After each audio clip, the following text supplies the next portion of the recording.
Құрметті кәсіпкерлер, егер де табыстарыңызды есептеп үлгермей жатсаңыздар, жұмыскеріңіз болатын болса, онда салық есептілігін уақытын созсаңыздар болады. Осылай кабинетке кіресіздер, салық кабинетіне. Осындай форма шығады, өтініш, соны толтырып жібересіздер, заявление жазып. Бізде 913 форма, соны таңдаймыз да. Жарты жылдық екіншісін таңдаймыз. 2024 жылды таңдаймыз да.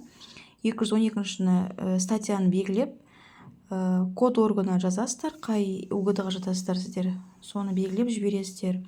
Осы 2024 жылдың екінші полугодиясының уақыты 17 ақпанға дейін.